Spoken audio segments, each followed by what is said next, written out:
We as humans know a lot about Earth, probably because we live here.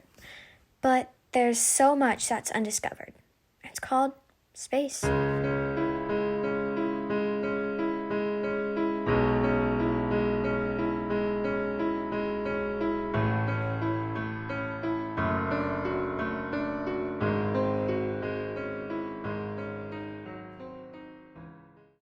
We all know a little bit about stars, but how well do we really know them?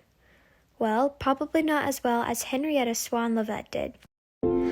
Henrietta was born on July 4th in 1868 in Lancaster, Massachusetts. Growing up, her father George was a pastor, which means she was always moving. Even though she was constantly changing and moving cities, she still loved to learn and was a very studious child. When she was older, she got into a Harvard for girls called Harvard Addicts. By the time she was 23, she graduated with an equivalent of a Harvard Bachelor of Arts degree and ended up mastering in mathematics and astronomy in her final year. As she got older, she really discovered her love for astronomy and started working hard to learn more about it. One thing she learned hard to study was stars. Although we can't see them, there is roughly around 200 billion trillion stars in outer space. The amount that we can see on a cloudless and moonless night is around 2,000 stars. A star's exact definition is any massive self-luminous celestial body of gas that shines by radiation derived from its internal energy sources. Stars have so many different mysteries and special things about them. A common question is, why do stars twinkle? Well, stars twinkle due to the effect of the Earth's atmosphere. Another mystery is, what are constellations? Well, constellations are a group or cluster of related things that usually involve Greek mythology and other myths. Last mystery, I promise. So why are some stars bright and others dim? Well, two things. If a star has more wattage, it will be brighter.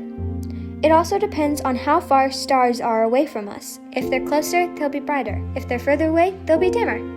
Yet another mystery that I find myself thinking is, why do they only come out at night? Well, because the sun outshines them, making it hard for us to see them. The star closest to us and Earth is actually the sun. Although the sun is huge, the largest star is Scuti. Its radius is around 1,700 times larger than the sun's radius. In this picture, you can see that the sun is so small compared to Scuti, you can't even see it.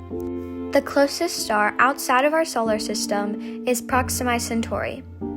Proxima Centauri is 5.88 trillion miles away from us. Using math, that would take us around 1,840 years using our fastest spacecraft. During her lifetime, she helped us find a way to map out stars to figure out the distance. But unfortunately, because of health problems, she died at age 52. Maria was a kind, inspirational, and hard-working woman who worked hard for her success. Even though she had health problems most of her life, she didn't let that stop her and accomplished so many great things. Let's remember her for her great work and amazing personality.